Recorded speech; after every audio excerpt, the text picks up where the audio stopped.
Shalom, salam damai sejahtera di dalam kasih Tuhan Yesus Kristus. Selamat datang bagi Bapak Ibu Saudara yang mungkin baru pertama kali hadir beribadah di Gereja Happy Family. Terima kasih juga kesetiaan Bapak Ibu menerobos rintangan halangan ya. Hari ini ada maraton 2019. Saudara tahukah bahwa Gereja Happy Family ini memiliki satu grup Telegram di mana Pak Hani sebagai gembala bisa memberikan informasi.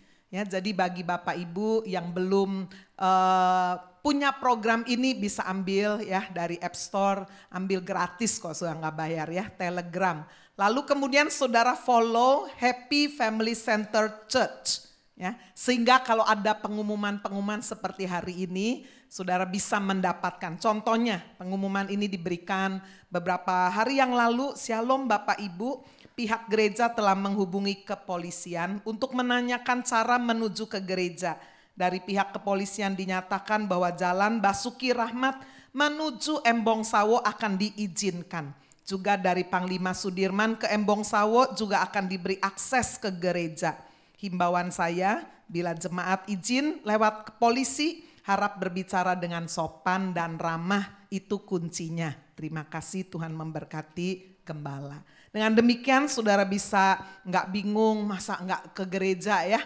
Saya percaya pemerintah kita juga sangat terbuka sekali, bijaksana, bisa memberi izin kalau memang saudara tujuannya adalah ke gereja. Ya, silakan bisa follow Telegram Happy Family Center Church. Jadi saudara ini khusus Telegram untuk memberikan info-info yang penting. Nah hari ini sudah di minggu pertama di bulan Agustus, Pak Hani memberikan satu subtema yang luar biasa, yaitu Facing the Last Days. Bagaimana kita menghadapi hari-hari yang akhir ini. Sudah sekalian, rapture, pengangkatan orang-orang percaya di atas awan-awan bisa terjadi kapan saja. Karena nubuatan-nubuatan kita sudah lihat digenapi luar biasa, kita sedang menantikan itu. Bagi orang-orang yang siap, itu bukan sesuatu yang menakutkan tapi sesuatu yang menggairahkan. Ya Tuhan segeralah datang gitu ya. Tapi buat saudara yang hidupnya masih jauh dari Tuhan, belum sungguh-sungguh bertobat, belum melayani Tuhan. Waduh jangan Tuhan, jangan dulu, aku belum kawin. Oh mungkin ya yang belum kawin. Aduh Tuhan aku belum sukses ini, aku masih kurang ini menikmati dunia ini. Itu sebabnya sudah facing the last days. Menghadapi hari-hari akhir di depan kita. Tentu saja kita perlu persiapan-persiapan. Sama seperti seorang calon pengantin saudara. Dia enggak tiba-tiba kawin kan. Dia harus mengenal pasangannya saudara. Dan dia tahu kapan saatnya tiba. Dia mempersiapkan diri, berdandan saudara. Untuk hari yang besar itu. Nah hari ini saya ingin menyampaikan khotbah dengan tema yang sama. Facing the last days. Bagaimana kita bisa menghadapi hari-hari akhir. Mari kita melihat dasar firman Tuhan 2 Korintus 5 ayat 1 sampai 10. Saya akan bacakan, mari kita menyimak bersama-sama. Karena kami tahu bahwa jika kemah tempat kediaman kita di bumi ini dibongkar, Allah telah menyediakan suatu tempat kediaman di surga bagi kita. Suatu tempat kediaman yang kekal yang tidak dibuat oleh tangan manusia. Selama kita di dalam kemah ini kita mengeluh. Karena kita rindu mengenakan tempat kediaman surgawi di atas tempat kediaman kita yang sekarang ini. Sebab dengan demikian kita berpakaian dan tidak kedapatan telanjang. Sebab selama masih diam di dalam kemah ini kita mengeluh oleh beratnya tekanan. Karena kita mau mengenakan pakaian yang baru itu tanpa menanggalkan yang lama. Supaya yang fana itu ditelan oleh hidup. Tetapi Allah lah yang justru mempersiapkan kita untuk hal itu. Dan yang mengaruniakan roh kepada kita sebagai jaminan segala sesuatu yang telah disediakan bagi kita. Maka oleh karena itu hati kami senantiasa tabah. Meskipun kami sadar bahwa selama kami mendiami tubuh ini kami masih jauh dari Tuhan. Sebab hidup kami ini adalah hidup karena percaya bukan karena melihat. Tetapi hati kami tabah dan terlebih suka kami beralih dari tubuh ini untuk menetap pada Tuhan. Sebab itu juga kami berusaha, baik kami diam di dalam tubuh ini maupun kami diam di luarnya, supaya kami berkenan kepadanya. Ayat 10 mari kita baca bersama-sama, 2, 3. Sebab kita semua harus menghadap tahta pengadilan Kristus, supaya setiap orang memperoleh apa yang patut diterimanya, sesuai dengan yang dilakukannya dalam hidupnya ini, baik ataupun jahat. Kita yang percaya firman Tuhan berkata, amin. Firman Tuhan berkata yang berbahagia itulah yang mendengarkan firman, menyimpan dalam hati, dan dengan setia melakukan dalam hidup. Bapak Ibu Saudara sekalian, bagaimana kita menghadapi hari-hari akhir ini? Yang pertama, saudara, melalui ayat 1, kita disadarkan bahwa hidup di dunia ini hanya sementara. Sadar, hidup itu hanya sementara. Tempat di dunia ini hanya transit. Saudara, this is not permanent stay. Ini bukan tempat tinggal kita yang permanen. Hanya sementara. Saudara sekalian, Paulus menggunakan satu istilah kemah. Sementara, menggambarkan tubuh kita yang sementara ini. Tapi berapa banyak kita lebih fokus kepada kemah kita. Saudara pernah camping? Waktu SMP, SMA saya pernah camping. Saudara, walaupun sementara tentu kemah juga harus dibikin, gak boleh asal-asalan, betul gak? Nanti kebanjiran bagaimana, nanti kena binatang buas gimana, ada tekniknya. Firman juga tidak mengajarkan bahwa walaupun hidup kita sementara di dunia lalu kita sembrono aja, tidak. Kita juga mau benar-benar saudara sekalian memakai waktu yang singkat ini secara efektif dengan efisien, dengan sungguh-sungguh. Tetapi firman mengajarkan kita untuk kita jangan hanya fokus kepada yang sementara. Tubuh kita digambarkan sebagai kemah yang sementara. Sementara kehidupan kita, firman Tuhan berkata manusia hidup 70, kalau kuat 80 tahun, kalau masih lebih nanti isinya lebih banyak penderitaan katanya. Saudara, walaupun ada yang sudah sampai 100 tahun ya, masih ada yang bisa jaga kesehatan, luar biasa. Tetapi saudara-saudara sekalian, kita melihat bagaimana hidup yang fana ini, hidup yang sementara ini diumpamakan dengan berbagai macam gambaran di dalam Alkitab. Di dalam Mazmur 103 ayat 15, adapun manusia hari-harinya itu seperti rumput. Digambarkan seperti rumput. Digambarkan seperti bunga di padang, demikianlah ia berbunga. Hari ini ada, lu besok sudah tidak ada. Hari ini, aduh kemarin baru main basket sama-sama ya. Baru main badminton sama-sama. Waduh kok udah gak ada. Baru meeting, baru ketemu loh. Kok bisa gak ada? Hari ini ada, besok sudah tidak ada lagi. Hidup manusia digambarkan juga seperti uap. Yakobus 4 ayat 14, kamu tidak tahu apa yang terjadi besok. Apakah arti hidupmu? Hidupmu sama seperti uap yang sebentar saja kelihatan lalu udah lenyap. Pengkhotbah 6 ayat 12 menggambarkan hidup kita seperti bayangan. Siapakah yang mengetahui apakah yang baik bagi manusia sepanjang waktu yang pendek dari hidupnya yang sia-sia. Yang ditempuhnya seperti bayangan. Siapakah yang dapat mengatakan kepada manusia apa yang terjadi, apa yang akan terjadi di bawah matahari sesudah dia? Ia hanyalah bayangan yang berlalu. Mazmur 39 ayat 7. Ia hanya memperebutkan yang sia-sia. Saudara, kita sering lihat ya orang memperebutkan harta warisan, memperebutkan saudara posisi, sikut menyikut, bahkan tidak kenal saudara, kadang-kadang juga gegeran, ribut sampai di pengadilan kepolisian untuk memperebutkan sesuatu yang kata firman Tuhan sia-sia. Lalu berapa sering kita lebih senang menimbun, kerja terus nggak mau dinikmati, katanya buat anak cucu cicit supaya 7 keturunan. Waduh saudara ya, saudara nggak menikmati sama sekali, itu juga Tuhan nggak mau. Ada orang-orang yang menimbun tetapi tidak tahu siapa nanti yang meraupnya nanti. Saudara-saudara sekalian, firman Tuhan mengingatkan bahwa apa saja yang kita miliki saat ini, apakah itu uang, gelar, rumah kita yang bagus, mobil, saudara, kekuasaan apa aja, sementara.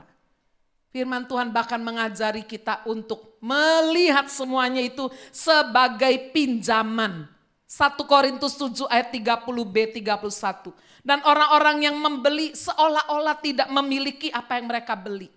Artinya kita jangan sampai dikuasai oleh barang-barang. Saudara punya rumah bagus boleh aja, bukan gak boleh ya. Tapi jangan sampai rumah saudara memiliki saudara, ngerti ya. Demi menjaga rumah yang bagus, gak berani kemana-mana, nanti ada maling gimana, nanti begini. Gak boleh orang datang, Bu tempatnya buat family sale, jangan nanti kotor, nanti gini lantainya mahal loh. Berarti rumah saudara sudah memiliki saudara. Bukan lagi saudara memiliki rumah. Hati-hati ini. Firman Tuhan berkata apa saudara? Orang yang membeli seolah-olah mestinya seolah-olah tidak memiliki. Hanya pinjem aja. Pendeknya orang-orang yang mempergunakan barang-barang duniawi seolah-olah sama sekali tidak mempergunakannya. Sebab dunia seperti yang kita kenal sekarang akan berlalu. Seorang yang bernama Johnny Joy Jones, bisa tampilkan fotonya. Dia berkata begini, saudara lihat baik-baik ya fotonya. Ini di ibadah 1 gak ada nih, baru tak tambahin. People ask how I stay so positive after losing my legs. I simply ask how they stay so negative with theirs. Ya, kira-kira kalau diartikan, orang-orang bertanya, bagaimana saya tetap bisa bersikap begitu positif? Setelah saya kehilangan 2 kaki saya, saudara lihat ya, dia udah gak punya kaki tuh, kiri kanan itu pakai kaki palsu semua. Dan dia balik bertanya dengan sederhana, bagaimana Anda yang memiliki kedua kaki yang utuh, tapi hidupnya negatif melulu? Dia yang udah gak punya kaki tetap positif. Saya coba memeriksa siapa ini Johnny Joy Jones, adalah seorang yang dulunya ada di militer. Jadi saudara sekalian dia kena kecelakaan lalu kehilangan kedua kakinya. Sebagai ganti saudara dia minta-minta jadi gelandangan, minta belas kasihan atau stres, depresi, bunuh diri. Dia saudara stay positive. Dia merasa bahwa kaki ini cuma pinjaman juga. Kalau pinjaman udah selesai, ya udah. Saudara di sini ada yang lututnya sakit, ngomel, ngeluh, Bu kakiku sakit, pundakku sakit, aduh negatif, udah gak bisa ke gereja. Waduh, lihat saudara orang ini udah gak punya kaki. Tapi orang ini luar biasa. Saudara dia menjadi motivator. Saudara dia juga mendirikan satu yayasan. Di mana uangnya dikumpulkan untuk orang-orang yang seperti dia kena perang, kena militer, ya, kena kecelakaan, sampai kehilangan anggota tubuhnya, membantu. Luar biasa. Saudara-saudara sekalian, dia juga menjadi penasehat di bidang perfilman. Technical advisor for the independent film Bad Heart. Luar biasa. Hidupnya berguna, dia menyadari apa saja yang ada di dalam dirinya. Saudara, bukan hanya kekayaan dan kepandaiannya, termasuk yang ada di dalam dirinya, kakinya. Itu pun ketika dia hilang. Saudara, dia enggak merasa bahwa dunia kiamat dan habis. Tapi dia bisa memakai apa yang masih ada. Amin. Sadar saudara. Bahwa apa saja yang ada di dunia ini dengan segala kenikmatannya, dengan segala yang saudara bisa raih. Itu hanya sementara. Amin. Nah saudara sekalian, kita melihat itu di bagian yang kedua. Untuk kita juga diajak facing your last days adalah dengan tabah dalam menghadapi masalah. Selama kita di dalam kemah ini kita mengeluh. Ya, karena dikatakan kita rindu mengenakan tempat kediaman surgawi di atas tempat kediaman kita yang sekarang ini. Kita pinginnya sudah dunia ini nggak ada masalah, nggak ada maling lagi, nggak ada rampok, nggak ada teroris, nggak ada orang miskin, nggak ada orang yang benci, nggak ada orang dengki. Firman Tuhan bilang nggak bisa. Saudara, kita harus menghadapi satu realita, ada pergumulan hidup. Pergumulan hidup dalam rumah tangga. Saudara berharap semua yang menikah, baik saudara maupun anak saudara, cucu saudara, berharap pernikahannya itu membuat lebih bahagia. Tapi realita tidak selalu seperti yang dibayangkan, bukan? Tidak sedikit saudara rumah tangganya seperti neraka. Saudara suka ada pergumulan hidup, mungkin rumah tangganya fine, oke, tapi pekerjaannya ternyata sudah mungkin mengalami kerugian, mengalami kehancuran. Saudara juga kesehatan, semua punya, kerjaan punya, keluarga bahagia. Loh, kok di ultimatum kena sakit dan virus dan sebagainya. Firman Tuhan Pengkhotbah 9 ayat 12 berkata, karena siapakah yang mengetahui apa yang baik? Sorry sudah ya, Pengkhotbah 9 ayat yang ke-12. Karena manusia tidak mengetahui waktunya seperti ikan yang tertangkap dalam jala yang mencelakakan. Seperti burung yang tertangkap di dalam jerat. Begitulah anak-anak manusia ketika menghadapi waktu yang malang terjadi. Secara tiba-tiba, tidak permisi. Saudara sekalian bisa datang tiba-tiba. Itu sebabnya saudara, jika kita tidak punya antibodi rohani yang kuat, jika kita tidak hidup dalam kebenaran, tidak hidup di dalam kesucian, firman Tuhan mengajari kita ayat 3, sebab dengan demikian kita berpakaian dan tidak kedapatan telanjang. Inilah saudara antibodi untuk membawa kita bisa benar-benar saudara menghadapi satu pergumulan yang hebat. Hidup di dalam kesucian, berpakaian supaya tidak kelihatan ketelanjangan kita. Sebab masalah tidak pandang bulu. Kita seringkali melihat orang kok enak ya, bahagia ya, kaya ya, sukses ya. Kita hanya lihat dari luar. Sementara kita tidak tahu pergumulan yang hebat. Saudara, saya baru aja membaca kisah, ya ini baru beberapa hari. Seorang miliuner loh saudara kalau mau dibilang ya. Dia berhasil untuk membuat gerai kopi. Ya. Namanya adalah Kopi My Day. Nggak tahu saudara dengar nggak ya. Nama orangnya Siddhartha. Saya senang saudara untuk menampilkan, memberikan contoh-contoh hidup yang nyata, real. Jadi saudara, orang itu bernama V.G. Siddhartha. Dia memiliki 1.600 gerai kopi. Kan lagi ngetren ya. Di Surabaya aja banyak banget itu kopi yang murah-murah. Dulu saya nggak bisa pikir minum kopi 1 gelas 50.000 bisa dapat nasi pecel berapa porsi itu. Ya, tapi lihat anak-anak muda, waduh ya. Ya ini zaman udah berubah. Saudara. Ini V.G. Siddhartha bisa memiliki 1.600 gerai di seluruh India. Juga 6 negara lainnya. Bahkan India Starbucks aja terpojok. Cuma bisa membuka 150 gerai. Namanya Coffee Day, Cafe Coffee Day. Terkenal sekali. Tetapi beberapa hari yang lalu, V.G. Siddhartha bunuh diri. Dia minta supirnya saudara bawa dia ke tepi sungai, waktu itu hujan besar. Sungai besar Netravati yang mengalir di selatan kota Mangaluru, kota terbesar kedua di negara bagian Karnataka India. Yang ibu kotanya Bangalore. Disitulah dia menerjunkan diri, dia bunuh diri. Beberapa waktu sebelumnya saudara sekalian, dia berkata bahwa dia sudah gak kuat. Gak kuat apa ini? Orang sukses kayak begini. Bersama handphonenya, bersama seluruh keruwetan bisnisnya, dia terjun.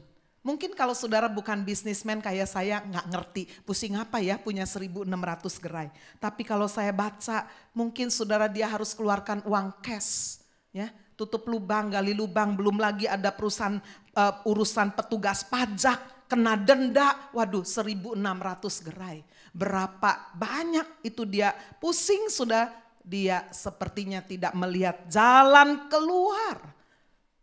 Dan dia berpikir jalan keluarnya adalah bunuh diri. Tetapi saudara, apa yang dikatakan oleh firman Tuhan?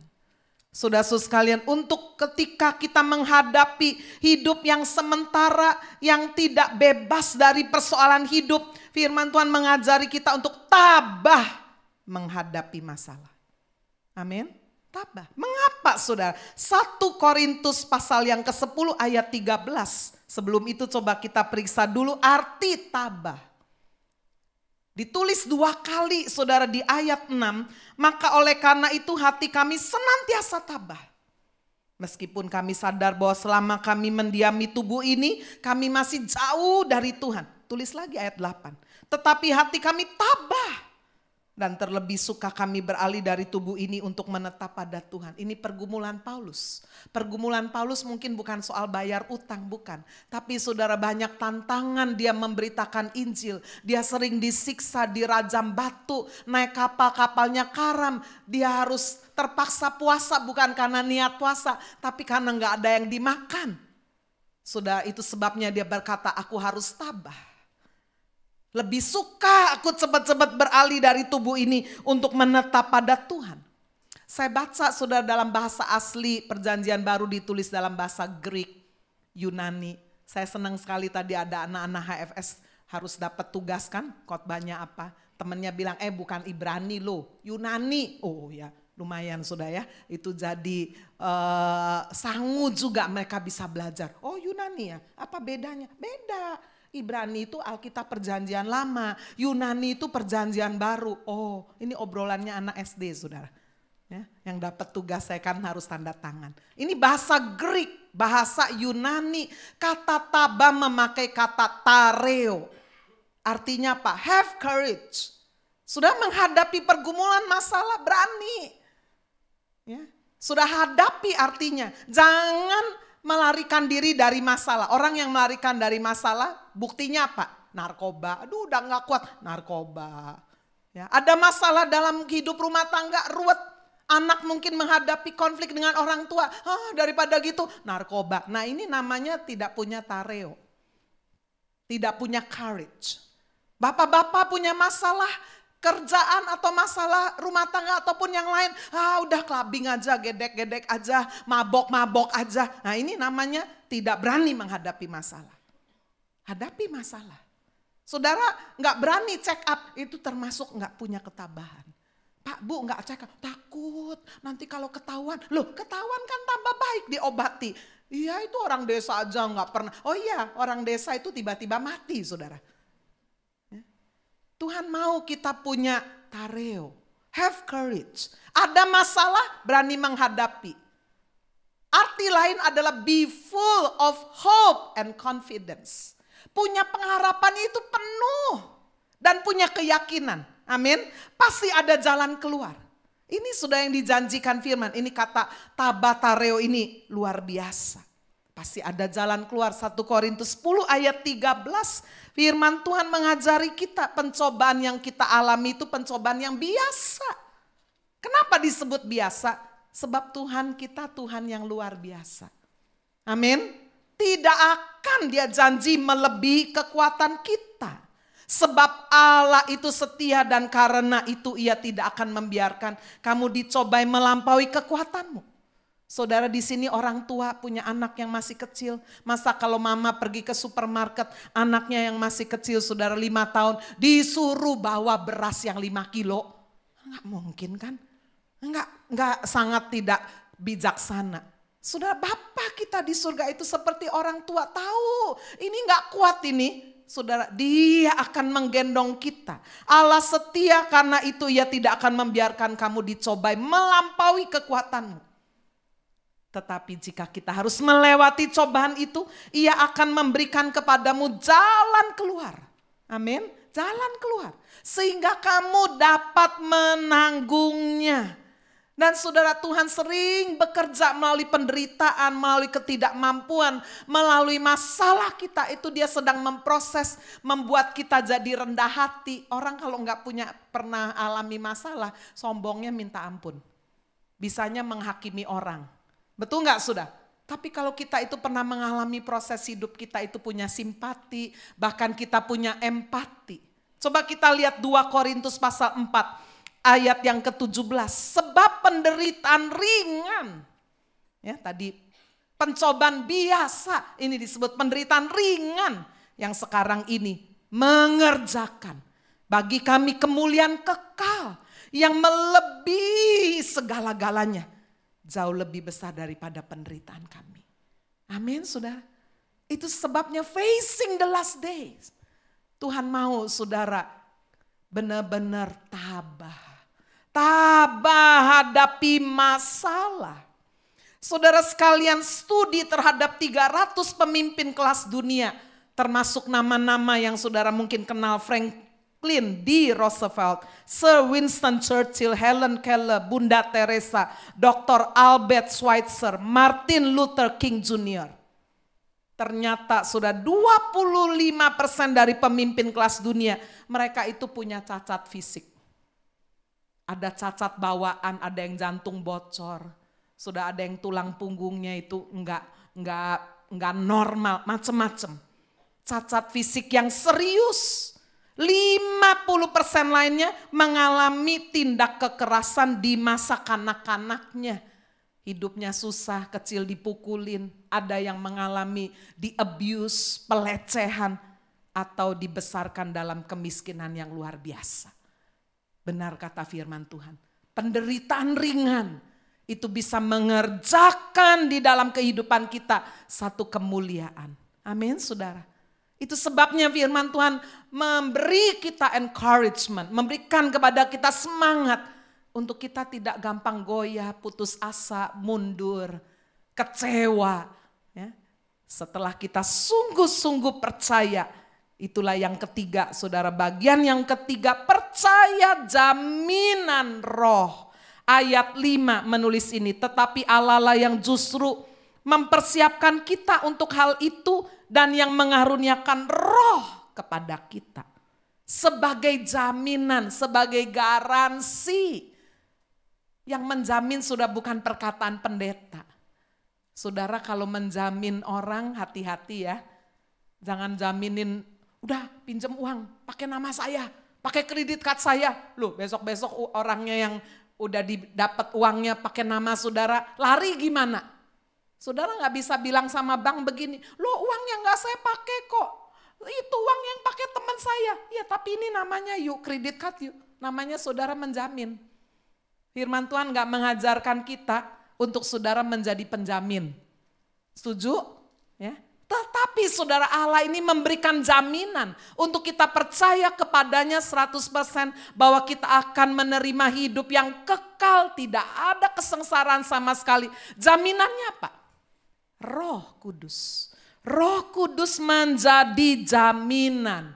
Sudah dicurahkan, sudah Yesus naik ke surga, rohnya dicurahkan. Untuk menjadi penolong buat kita yang menyertai selama-lamanya. Bukan kadang-kadang kalau dia gak sibuk, gak ngantuk, gak repot. No, dia Allah maha hadir. Amin saudara, omniscient, maha tahu, omnipresent, maha hadir. Saudara-saudara sekalian, dia ingin benar-benar kita percaya. Ayat 7 dikatakan sebab hidup kami ini adalah hidup karena percaya. Bukan karena melihat. We walk by faith and not by sight. Saudara kalau mengandalkan hanya dengan melihat, kita gampang rendah diri. Ya lihat orang, aduh pinter banget ya, enak banget ya, langsing banget ya, sehat sekali. Waduh kayaknya gak punya masalah. Aduh kita minder. Kalau kita melihat saudara sekalian rumah tetangga rumputnya rasanya kok hijau sekali, rumput kita kok kuning-kuning kayak begini. Coba deketin. Ya. Saudara sekalian seringkali kita hanya melihat dengan mata jasmani betapa jeleknya suami kita, betapa jeleknya istri kita. Anak-anak saya kok gini, kerjaan begini, ngomel, mengeluh terus. Tapi firman Tuhan mengajari kita facing the last days adalah dengan percaya akan jaminan roh. Kata percaya di ayat 7 memakai bahasa Yunani pistis. Dulu saya punya kumpulan teman-teman kuliah. Saudara, mereka mendirikan satu yayasan namanya pistis. Ya ini dari kata faith yang artinya adalah believe in the truth. Memiliki satu kepercayaan, keyakinan dalam kebenaran. Bukan kepada diri sendiri. Dunia ini saudara sedang mengajarkan kita untuk percaya diri. Nggak usah mengandalkan Tuhan. Hati-hati loh. Motivator. Saudara mereka membangkitkan the I inside you, inside me. Manusia di dalam diri kita ini dibangkitkan. Memang bisa sukses. Kalau kamu percaya bisa, kamu pasti bisa. Tapi hati-hati saudara. Yeremia pasal 17 berkata, Terkutuklah kamu jika kamu mengandalkan dirimu sendiri. Mengandalkan kekuatan dirimu. Mengandalkan orang lain. Hatinya nanti menjauh dari Tuhan. Tidak cocok.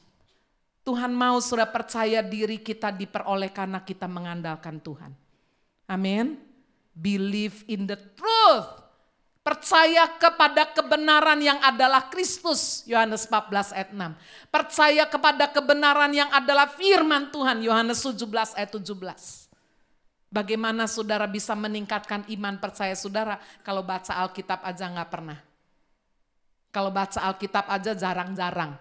Gimana saudara? Tuhan, saya mau beriman, tambahkanlah iman saya. Baca Alkitab, karena dari pembacaan firman imanmu bertumbuh. Saudara, saya punya kebiasaan baru, saya harus sharing kepada saudara ya.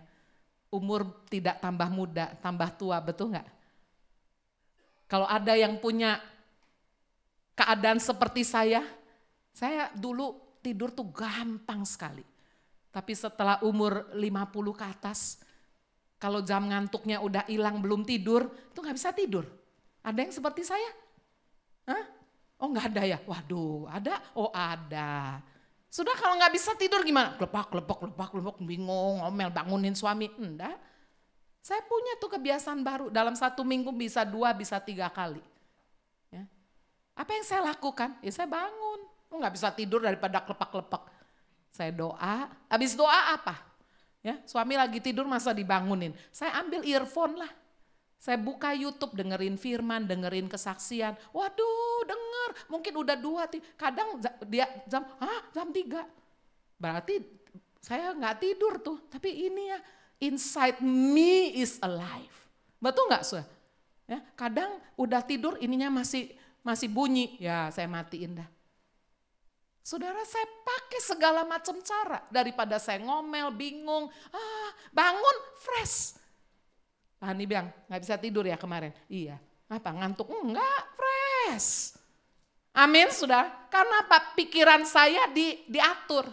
Banyak orang saudara kalau gak bisa tidur ngomong begini, aduh saya sehari ini pasti susah ini, gak bisa tidur, gak enak, tinggi-nagi. Ya itu tuh, apa yang saudara yakini ya itu terjadi. Saya gak bisa tidur, bangun tetap pagi, saudara tetap melakukan semua kegiatan. Tuhan, terima kasih, this is the day that the Lord has made. Let us rejoice and be glad in it. Inilah hari yang dijadikan Tuhan, marilah kita bersuka cita. Amin, bergembira di dalam Dia. Nggak apa-apa, tetap kerja aja. Besok saudara tidur, nggak bisa tidur, dengerin lagi firman Tuhan. Kesaksian, aduh banyak sekali, gratis lagi. Ya asal rumah saudara punya wifi ya. Nanti, loh kok mana kata Ibu Agnes bisa. Ya kalau nggak punya wifi, belilah DVD-nya lah. Ya, setel aja, nanti pun saudara bisa rest in your soul. Sudah sekalian hari-hari ini penting sekali kita terus mengisi hidup kita dengan firman. Bu saya udah gak bisa baca, saya ngerti. Saya dulu tukang baca, hari-hari ini kalau baca aduh kok blereknya cepat sekali. Dengar, ada sudah Alkitab baca yang bacain orang lain ada, itu namanya Alkitab suara. Sehingga dengan demikian sudah kita bisa percaya menghadapi masa-masa akhir ini. Karena apa? Karena kita punya pistis. Karena kita punya believe in the truth. Di dalam kebenaran firman yang tidak bisa digantikan dengan perkataan siapapun. Kecuali firman Tuhan. Dengan demikian saudara ketika kita percaya akan jaminan roh. Kita akan fokus pada yang tidak kelihatan dalam hidup ini. Kita tidak membuang energi waktu kita dengan yang kelihatan. Setiap hari ngomel terus, Bu, istri saya tambah tua, tambah cerewet. Nah, ini itu fokus yang kelihatan itu. Sama istri juga berkata, suami saya tambah tua, tambah pelit, Bu. Waduh, tambah jorok, sering lupa mandi, sering lupa. Aduh, ya. Tapi saudara kalau kita punya pistis, maka saudara hal-hal yang begitu tuh anggap aja aksesoris lah. Ya, masa saudara mau terima yang bagus-bagusnya waktu muda, udah tua ya terimalah. Betul nggak saudara? Coba kita lihat apa yang dikatakan firman 2 Korintus 4 ayat 18. Sebab kami tidak memperhatikan yang kelihatan, melainkan yang tidak kelihatan. Karena yang kelihatan adalah sementara, sedang yang tidak kelihatan itu kekal. Amin. Firman tidak mengajarkan saudara nggak usah kerja, kan Bu cuma sementara aja nggak boleh. Walaupun saudara sedang tinggal di kemah, ya tubuh yang sementara, tubuh ini harus dirawat juga kan. Persembahkanlah tubuhmu sebagai persembahan yang hidup, yang kudus dan berkenan kepada Allah. Itu ibadah yang sejati. Kemah tubuh yang sementara juga harus dirawat. Kenapa? Saudara harus kerja dengan rajin, dengan sungguh-sungguh. Kenapa? Karena kita hidup yang sementara ini dari dutanya Kristus. Kalau saudara itu kempro, saudara itu pengangguran, orang bilang, oh jadi Kristen kayak begini ya. Tapi kalau saudara itu sukses, berhasil, saudara keluarganya bahagia, melayani dengan sungguh-sungguh, orang bilang, ini nih hidup ini. Hidup yang hanya sementara dihidupi dengan sungguh-sungguh. Amin. Ini yang dikatakan sudah kita memperhatikan yang tidak kelihatan lebih daripada yang kelihatan di dunia ini. Sehingga dengan demikian ketika kita menghadapi pergumulan hidup, masalah hidup, ada pistis, ada faith di dalam kehidupan kita. Firman itu masuk dalam hati kita, tertanam di dalam tanah hati yang subur. Metusela, dipakai nama Metusela, ini adalah orang yang tertua. Ya, sudah sekalian ada di dalam Alkitab, di dalam kitab Kejadian. Diberi sebagai satu nama tanaman dari biji hasil penggalian arkeologi di daerah Masada Israel. Daerah Masada itu daerah dekat Laut Mati, padang gurun. Ya, tahun ini kita ke Israel, kita akan naik ke Masada. Tahun lalu mestinya ada Masada, tapi pas ada banjir. Ya, Israel kalau hujan itu bisa banjir loh. Jadi kita nggak sempat lewat di sana. Ini Masada naiknya pakai cable car.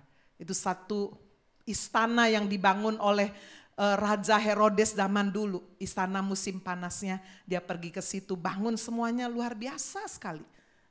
Itu daerah Masada. Ternyata saudara penggalian arkeologi menemukan sebuah guci kuno berisi biji-bijian yang berumur 2000 tahun. Dan hebat sekali, biji-bijian dibawa ke ahli botanika untuk diteliti. Bahkan dicoba ditanam kembali. 2000 tahun loh. Meskipun sudah sangat tua, biji ini ternyata dapat tumbuh. Ketika diselidiki kenapa bisa tumbuh? Karena didukung oleh faktor tanah yang baik. Amin. Apakah saudara punya tanah hati yang baik? Tanah hati yang baik kalau ditanami benih firman, dia akan tumbuh loh. Yesus pernah kasih ilustrasi kan? Orang menabur benih, saudara benihnya langsung dimakan sama burung, itu gambaran iblis. Jadi ada orang sudah dengar firman tapi sepanjang firman tidur, nah itu dicuri firmannya sama iblis. Coba lihat sih sebelah saudara lagi dicuri sama iblis enggak? Jangan tidur saudara ya, buka mata lebar-lebar, buka hati lebar-lebar. Dengar firman gak boleh sambil gadget-gadget kecuali lagi catat firman. Ya. Saudara benih itu masuk sudah ke tanah hati yang subur baru bisa berakar, bertumbuh, berbuah. Ini aja 2000 tahun ditanam masih tumbuh, tanahnya baik. Saudara ketika menghadapi persoalan yang hebat, benih firman itu masuk, pengajaran itu masuk. Saudara bedanya sudah terima pengajaran sama KKR ini bedanya waktu pengajaran itu betul-betul masuk. Ya mungkin gak langsung, wah gak langsung begitu. Tapi kalau KKR kan wah langsung. Tapi kalau pengajaran itu sudah seperti sedang menanam benih. Kalau tanahnya baik dia akan terus tumbuh.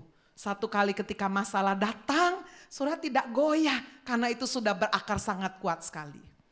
Amin.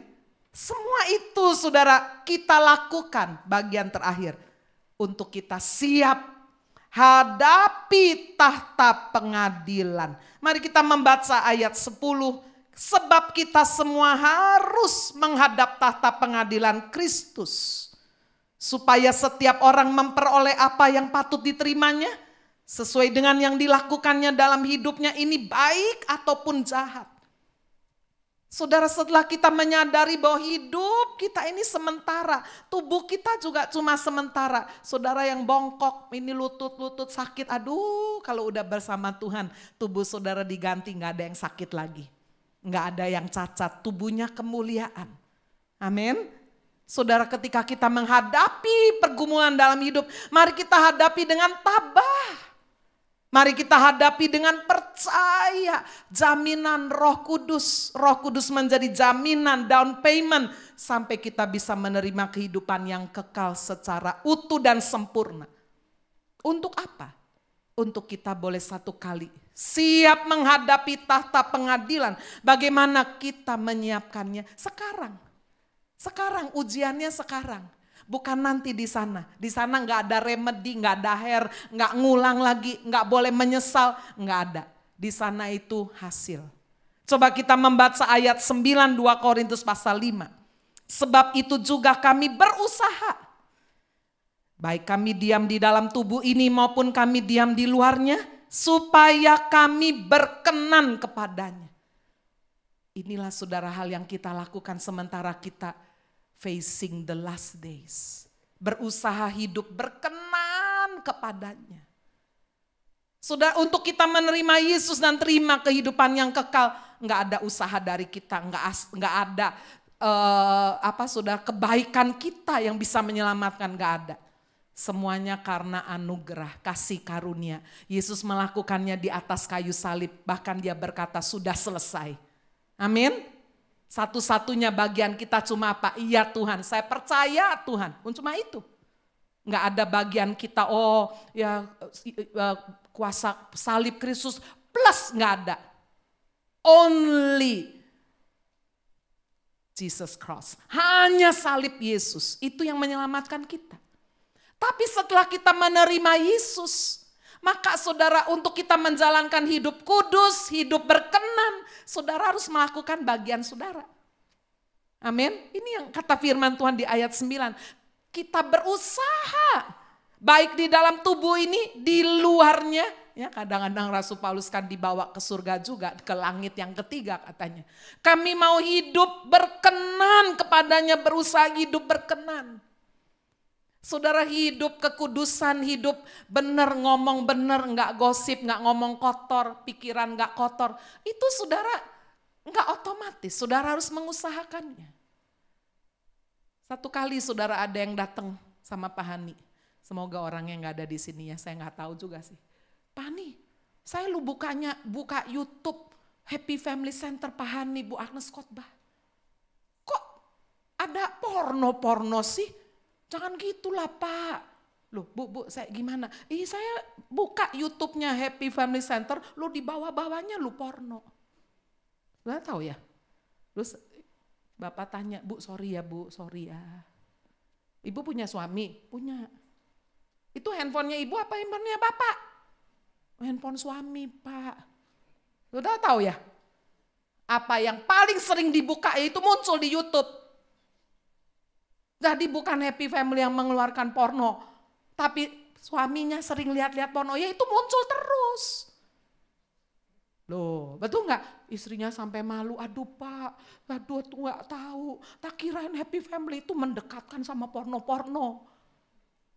Loh, kalau ibu-ibu sering bukanya apa? Kartun anak-anak, ya begitu search Agnes Maria khotbah, ya nanti di situ banyak kartun anak-anak juga.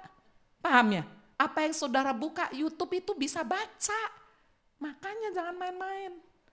Ini kalau di Happy Family ini, staff-staff itu buka gitu, oh ketahuan. Ada screeningnya, ini buka apa aja ini. Jadi hati-hati, hidup berkenan itu pilihan kita. Saudara klik-klik tuh gampang, oh papaku nggak tahu, mamaku nggak tahu. Begitu saudara pegang, klik coba YouTube, coba di bawahnya apa? Waduh, ini, ya udah pasti itu sering buka itu. Saudara sering buka berita-berita politik, ya muncul itu. Halo, loh kok ngeh ya? Makanya, apa yang saudara sering buka itu dimunculkan saudara. YouTube itu hebat sekali, saudara nggak perlu lapor. Itu sebabnya berusaha hidup berkenan. Kenapa sudah? Satu kali kelak siapapun tidak pandang bulu, kita akan berhadapan dengan tahta pengadilan Kristus. Kita semua. Amin. Saudara suka nggak suka, you like it or dislike it, semua harus berhadapan dengan tahta pengadilan Kristus. Bahasa Yunaninya adalah bema. Terkenal sekali istilah ini. A throne, a tribunal, especially of a judge. Kursi tahtanya hakim yang agung itu.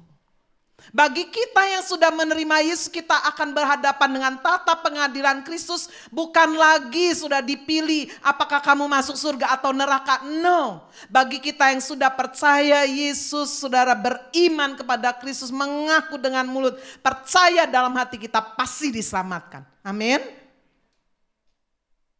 Makanya tapi sudah harus hidup takut Tuhan loh. Saya kalau mau melakukan sesuatu yang konyol, itu alarmnya bunyi begini. Hati-hati lo ya, lakukan begini, orang lain gak tahu. Tuhan tahu lo. Terus kalau kamu macem-macem, nggak benar, lalu mati. Ketika seseorang itu mati, saudara, ya sudah keluar dari tubuhnya ini. Saudara akan dijemput, nggak tahu dijemputnya siapa. Kalau di dunia ini suka main dukun, paranormal, yang jemput nanti teman-temannya. Ya pasti dibawanya ke tempat yang lain lah. Tapi kalau saudara percaya Yesus sesuatu yang suci, kudus, firman, semuanya, maka yang datang adalah malaikat Tuhan. Tergantung, saudara penting apa enggak bagi kerajaan surga. Stefanus itu sangat penting. Itu sebabnya ketika dia mau mati, Yesus berdiri dari tahtanya. Amin. Ya, jangan minta langsung dijemput Yesus loh. Mungkin panggil aja pengawalnya lah, malaikat aja. Tapi kalau orang penting, mungkin dijemput langsung. Saudara, kalau ketika dibuka di dalam buku kehidupan, namamu tidak ada. So nggak bisa loh protes, nggak bisa. Oh ini mungkin salah, keliru, ini nggak mungkin. Sekali namamu tidak ada, selamanya tidak ada. Itu yang membuat saya takut. Tapi takut secara positif. Duh Tuhan nggak mau main-main. Kematian bisa menjemput kita anytime. Anyhow, kapan aja, cara bagaimana aja. Abis main badminton, gebrak, mati. Abis jalan kaki, mati. Bisa nggak? Bisa, udah ada contohnya. Itu sebabnya sudah ketika kitab kehidupan dibuka, namamu ada. Masih ada buku-buku lain. Sudah baca itu di Wahyu 20. Ada kitab-kitab lain. Kitab yang berisi apa ini? Apakah yang saudara sudah lakukan? Coba baca lagi ya. Sebab kita semua harus menghadap tahta pengadilan Kristus supaya setiap orang memperoleh apa yang patut diterimanya sesuai dengan yang dilakukannya dalam hidup ini, baik ataupun jahat. Kita yang udah percaya Yesus dan hidup selamatkan. Kita menghadapi tahta pengadilan Kristus bema untuk menerima upah dari apa saja yang kita lakukan di dunia ini. Saudara bisa berpura-pura melayani, saudara bisa action, tapi Tuhan tahu yang di dalam. Itu sebabnya setiap pekerjaan akan diuji oleh api. 1 Korintus 3:13, sekali kelak pekerjaan masing-masing orang akan nampak karena hari Tuhan akan menyatakannya. Sebab ia akan nampak dengan api dan bagaimana pekerjaan masing-masing orang akan diuji oleh api itu. Semua terbuka, nggak ada yang bisa bersembunyi. Seorang yang bernama Shigeharu Shirai berusia 70 tahun. Dari namanya kita tahu dia orang Jepang. Dia berusaha menjalani hidup yang biasa di Thailand. Dia bahkan menikah dengan perempuan orang Thailand, tinggal di desa. Tapi siapa menyangka pada awal tahun Januari 2018, seseorang memotret tato yang menghiasi tubuhnya seperti baju. Baik ini depan, baik belakang, coba lihat. Belakangan. Nah ya kayak baju ini tatonya. Saudara dia pikir udah lama lah, udah 14 tahun gak ada yang cari dia.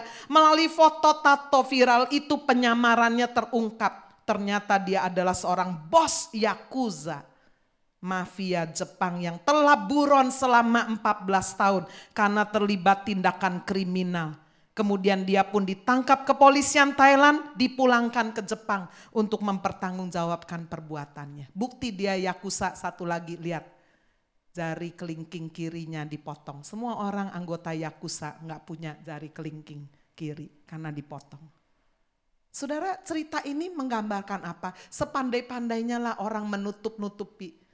Ya, akhirnya ketahuan juga. Udah 14 tahun hidup tenang, dia pikir nggak ada yang tahu. Satu kali lagi nggak punya baju, difoto orang, viral. So hati-hati lu hari-hari ini ngomong apa, itu bisa viral. Betul nggak saudara? Ya, foto apa bisa viral, ini viral. Akhirnya dia ditangkap Jepang, harus urusan dengan pengadilan di sana. Bagaimana dengan kita? Tidak ada satupun yang tersembunyi, semua terbuka. Semua yang kita lakukan, yang kita katakan, yang kita pikirkan, yang kita kerjakan, semuanya akan diuji oleh api. Amin saudara. Sehingga dengan demikian menghadapi hari-hari akhir, kita mau waspada, kita mau hidup berkenan, kita mau pakai kesempatan yang hanya satu kali ini. Mari kita hidup benar dan melayani Tuhan dan sesama. Amin. Tuhan Yesus berkati kita semua.